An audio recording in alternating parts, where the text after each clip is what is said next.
जय हिंद।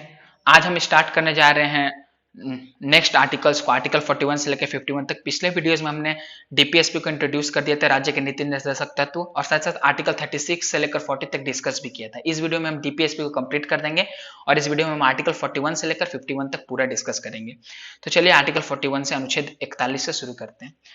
आर्टिकल 41 में बोला है कि कुछ दशाओं में क्या किया जाएगा, सरकारी सहायता दी जाएगी। माने कोई बूढ़ा हो गया है, वृद्ध हो गया है, तो उसे क्या वृद्धा पेंशन दिया जाता है। कोई दिव्यांग है तो उसे शिक्षा में मदद की जाती है और अलग अलग तरह के पब्लिक असिस्टेंस दिए जाते हैं। साथ साथ उसको नौकरी चाकरी में भी क्या कुछ छूट दी जाती है। तो इस तरह की सहायता क्या कर सकती है सरकार, किसी दशाओं में इस तरह की सहायता प्रदान कर सकती है। इसके बारे में आर्टिकल 41 में अनुच्छेद 41 में कहा गया है। आर्टिकल 42 या अनुच्छेद 42 में क्या कहा गया है, आर्टिकल 42 में कहा गया है कि राज्य काम की न्याय संगत और मानवोचित दशाओं को सुनिश्चित करने के लिए और प्रसूति सहायता के लिए उपबंध करेगा।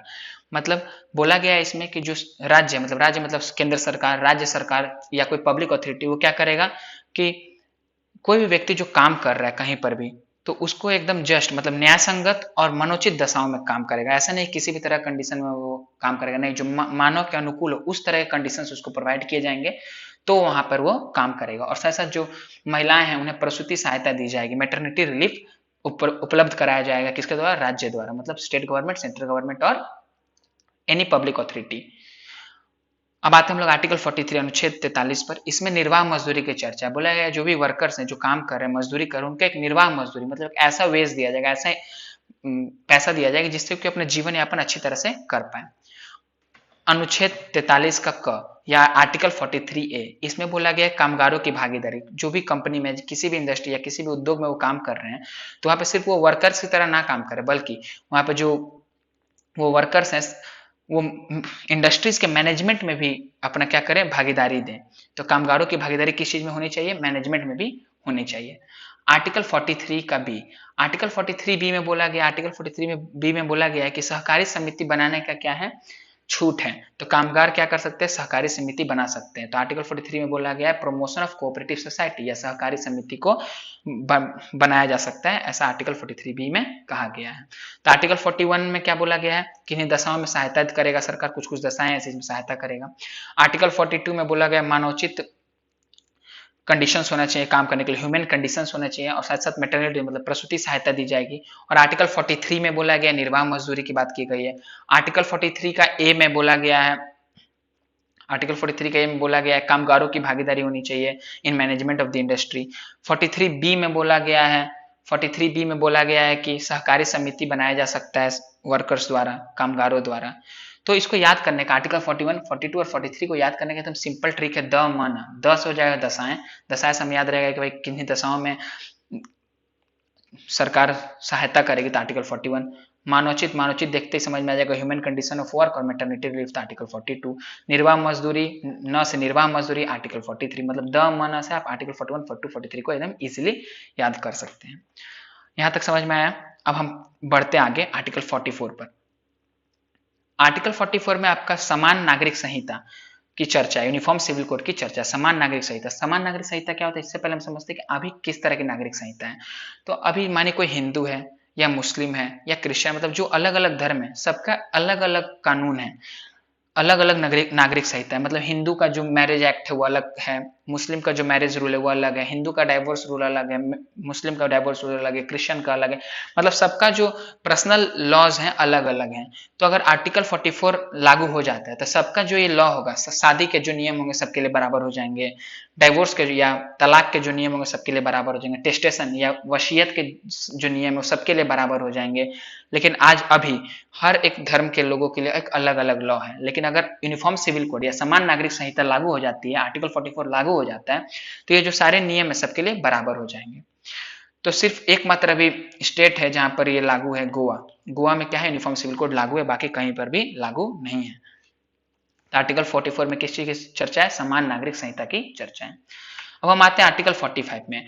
आर्टिकल 45 में बोला गया है कि जो चिल्ड्रन है, जो बच्चे हैं, जो 14 साल से नीचे के बच्चों को क्या provision for free and compulsory education, मतलब निःशुल्क उन्हें क्या कर पढ़ाई शिक्षा प्रदान की जाएगी, इसके बारे में आर्टिकल 45 में कहा गया है। तो आर्टिकल 45 को 86th अमेंडमेंट एक्ट 2002, 86th 86वां संविधान संशोधन 2002 के द्वारा क्या किया गया, आर्टिकल 45 को फंडामेंटल राइट बना दिया गया अंडर आर्टिकल 21A। पिछले वीडियोस में हमने डिस्कस किया था कि आर्टिकल 21A में क्या है, राइट टू एजुकेशन की चर्चा। किसकी चर्चा है, राइट टू एजुकेशन की चर्चा। तो आर्टिकल 45 में जो बोला है, जो बोला हुआ था उसको 86वां संविधान संशोधन 2002 में कर क्या कर दिया गया, उसको फंडामेंटल राइट बना दिया गया है। अब हम आते हैं आर्टिकल 46 में। आर्टिकल 46 में बोला है promotion of educational and economic interest of एससीज, STs and other weaker sections of the societies. तो बोला है कि क्या प्रमोट किया जाएगा, जो शेड्यूल कास्ट हैं, शेड्यूल ट्राइब्स और जो अदर वीकर सेक्शंस है सोसाइटीज की, उनके एजुकेशनल और इकोनॉमिक इंटरेस्ट को क्या किया जाएगा, प्रमोट किया जाएगा। मतलब उनको उनके एजुकेशन, मतलब जो शिक्षा का उनका जो स्तर है, साथ साथ जो उनका आर्थिक स्तर है, उनके जो इंटरेस्ट है, जो उनको जैसे मानिए शिक्षा उन्हें अच्छी तरह से नहीं मिल पा रही तो उनके शिक्षा को बढ़ाया जाएगा, नहीं कोशिश किया जाएगा नहीं ये लोग भी अच्छी तरह से पढ़ें। इनका जो इकोनॉमिक ग्रोथ है वो बहुत धीरे हो रहा है तो इसको कोशिश किया जाएगा कि तेजी में इनका इकोनॉमिक ग्रोथ हो। तो इसके बारे में आर्टिकल 46 में चर्चा है। हम आते हैं आर्टिकल 47 पर। आर्टिकल 47 में बोला गया है कि राज्य का काम है कि वो क्या करे, जो लेवल ऑफ न्यूट्रिशन है, मतलब पोषाहार है, उसका जो लेवल है उसको क्या करे, इंक्रीज करे। और साथ साथ जो इस देश में रह रहे हैं उनके जो लिविंग है, मतलब जिस तरह से अपना जीवन यापन कर रहे हैं उसके स्टैंडर्ड को भी क्या करें, इंप्रूव करें। पब्लिक हेल्थ जो है उसको भी क्या करें, इंप्रूव करें। सब किसका काम है, ये स्टेट का काम है। मतलब सेंट्रल गवर्नमेंट हो, चाहे वो स्टेट गवर्नमेंट हो या कोई पब्लिक अथॉरिटी हो, उसका काम है। नशीले दवाओं पर प्रतिबंध लगाया जा सकता है, ये भी आर्टिकल 47 के अंदर आता है। क्योंकि अगर पब्लिक हेल्थ को इंप्रूव करना है तो नशीली दवाओं को प्रतिबंध लगाना होगा। अगर किसी का लिविंग स्टैंडर्ड को, अगर कोई दारू पी के आता है, घर में मारपीट करता है, तो उसका स्टैंडर्ड ऑफ लिविंग कैसे बढ़ेगा, नहीं बढ़ सकता। तो नशीली दवाओं पर प्रतिबंध, शराब पर प्रतिबंध, इस तरह की चीजों पर भी प्रतिबंध आर्टिकल 47 के अंडर लगाया जा सकता है। जैसे आपका इसका एग्जाम्पल मिल जाएगा बिहार में शराब बंद है, तो ये आपका आर्टिकल 47 है। डीपीएसपी में राज्य के नीति निर्देशक तत्व है। एकदम जरूरी नहीं है कि ये करना पड़े, लेकिन अगर राज्य चाहे वो स्टेट गवर्नमेंट हो या सेंट्रल गवर्नमेंट हो या कोई पब्लिक अथॉरिटी हो, अगर वो चाहे कि नहीं ये चीजें बंद करनी है, पोषाहार को इंप्रूव करना है, नस्ली दवा पर प्रतिबंध लगाना है, शराब पर प्रतिबंध लगाया, तो आर्टिकल 47 के अंदर वो क्या कर सकते हैं, ये काम कर सकते हैं। अब हम आते हैं आर्टिकल 48 पे। आर्टिकल 48 में क्या बोला है, कृषि एवं पशुपालन को क्या करना है, उस पर ध्यान देना है, उसको और भी इंप्रूव करना है। कृषि एवं पशुपालन को मतलब एग्रीकल्चर और एनिमल हस्बेंड्री को क्या करना है, ऑर्गेनाइज करना है या इंप्रूव करना है और भी अच्छे तरीके से। कृषि के विभाग में क्या किया जा सकता है, नई नई मशीनरी लाई जा सकती है, जिससे क्या होगा कि हर चीज तेजी से हो पाएगा, प्रोडक्शन ज्यादा हो जाएगा। साथ साथ रिवोल्यूशन, जैसे कि ग्रीन रिवोल्यूशन आया था जिसमें HYV सीड्स आई थी, उसी तरह के और नए नए रिवोल्यूशन लाए जा सकते हैं, जिससे क्या हो, प्रोड्यूस बढ़े और साथ साथ जो पैदावार हो वो अच्छी हो। ऐसा नहीं कि बहुत ज्यादा फर्टिलाइजर यूज कर दिया गया, उससे आने वाले समय में जमीन खराब हो जाए, नहीं। तो इस तरह का रिवोल्यूशन लाना चाहिए जिससे कृषि का भी क्या हो, विकास हो। साथ साथ पशुपालन के विकास के लिए क्या कहा गया है कि इसके लिए भी नियम बनाए जा सकते हैं। राज्य चाहे तो, स्टेट चाहे तो बना सकती है नियम की जो आर्थिक रूप से अच्छी चीज, मतलब अच्छे जानवर हैं या जो दुधारू जानवर हैं उनकी हत्या पर प्रतिबंध लगाया जा सकता है कि जो भाई दुधारू हैं चाहे जो आर्थिक रूप से सही हैं उन पर उनकी हत्या नहीं की जाएगी। यहाँ पे आर्टिकल 42 में कहीं भी गाय की चर्चा नहीं है, यहाँ पे दुधारू जानवर की चर्चा है। कोई भी ऐसा जानवर जो दुधारू हो, साथ साथ आर्थिक रूप से बढ़िया हो, तो उनकी हत्या पर प्रतिबंध लगाया जा सकता है आर्टिकल 48 के अंडर। अब हम आते हैं आर्टिकल 48A या 48 का क। इसमें बोला है protection and improvement of environment and safeguarding of forests and wild life. तो आर्टिकल 48 में क्या है, बोला गया है कि ये राज्य का ड्यूटी है, ये राज्य का कार्य है कि वो क्या करे, पर्यावरण को इंप्रूव करे, पर्यावरण को क्या करे, इंप्रूव करे। और साथ साथ जो जंगल हैं और वहां पर रहने वाले जो जीव हैं उनको क्या करें, उनका बचाव करें, जंगलों को कटने से बचाए, वहां पे जो वाइल्ड लाइफ जो जानवर रहते हैं उनको विलुप्त होने से बचाए। और साथ साथ जो पर्यावरण है उसका भी क्या करें, उसको भी इंप्रूव करें, उसको भी अच्छी तरह एक स्टैंडर्ड ऑफ लिविंग प्रोवाइड करने के लिए भी जरूरी है कि एनवायरनमेंट अच्छा हो। तो आर्टिकल 48 में बोला है कि क्या है, ड्यूटी है स्टेट का। तो आर्टिकल 48 जब कॉन्स्टिट्यूशन बना तो उस समय नहीं था। आर्टिकल 48 को आपको 1976 में जोड़ा गया 42nd अमेंडमेंट द्वारा स्वर्ण सिंह कमेटी के रिकमेंडेशन पर। तो कभी कभी क्वेश्चन पूछता है कि आर्टिकल 48A को कब जोड़ा गया था और किसके रिकमेंडेशन पे जोड़ा गया था। तो कब जोड़ा गया था, 1976 में बाय 46th अमेंडमेंट या 42वां संविधान संशोधन 1976 द्वारा आर्टिकल 48 को जोड़ा गया था। किसके रिकमेंडेशन पे, स्वर्ण सिंह कमेटी की रिकमेंडेशन पर, स्वर्ण सिंह आयोग की रिकमेंडेशन पर इसे जोड़ा गया था। इसमें यही कहा गया है कि ये राज्य का कार्य है कि वो पर्यावरण को इंप्रूव करे और साथ साथ जो जंगल और उसमें रहने वाले जीव जंतु हैं उनकी क्या करें, रक्षा करें। अब हम आते हैं आर्टिकल 49 पे।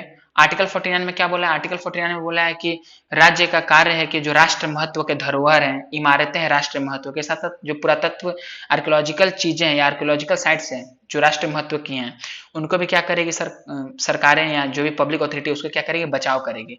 तो आप देखेंगे अक्सर कि जो ऐसे साइट्स होते हैं, मोन्यूमेंट्स होते हैं, तो वहाँ पे सीआईएसएफ क्या रहती है? डिप्लॉयड रहती है वहाँ की सुरक्षा करने के लिए। अब हम आते हैं आर्टिकल 50। आर्टिकल 50 से आप एक सिंपल चीज याद रहेगा, 50 मतलब 50-50 का बोलने का मतलब क्या है कि जो न्यायपालिका है, जुडिशियरी है, उसको क्या किया गया है? कार्यपालिका से अलग किया गया है। बोला गया separation of judiciary from the executive, मतलब 50-50 कर दिया गया। सेपरेशन ऑफ जुडिशियरी, कार्यपालिका को न्यायपालिका से अलग किया गया। न्यायपालिका को कार्यपालिका से अलग किया गया है। न्यायपालिका को कार्यपालिका से अलग किया गया है। Separation of judiciary from the executive. न्यायपालिका मतलब जुडिशियरी और कार्यपालिका मतलब एग्जीक्यूटिव। अब हम आते हैं आर्टिकल 51 में। आर्टिकल 51 में क्या बोला है? Promotion of international peace and security, मतलब अंतर्राष्ट्रीय शांति एवं सुरक्षा को क्या किया जाएगा?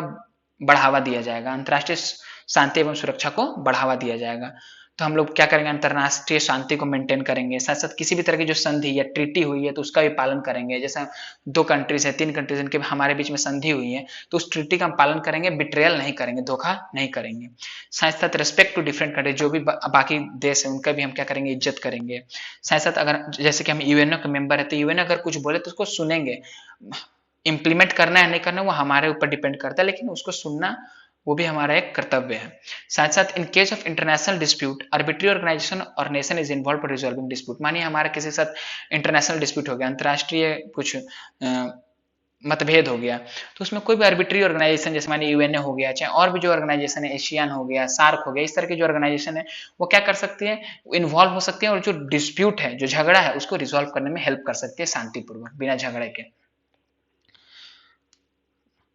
आप लोग को यहाँ आर्टिकल 41 से 51 तक क्लियरली समझ में आ गया होगा। तो चलिए एक बार हम लोग फंडामेंटल राइट्स को और डीपीएसपी को एक बार कंपेयर करके और उनके डिफरेंस को समझ के एक बार रिवीजन कर लेते हैं।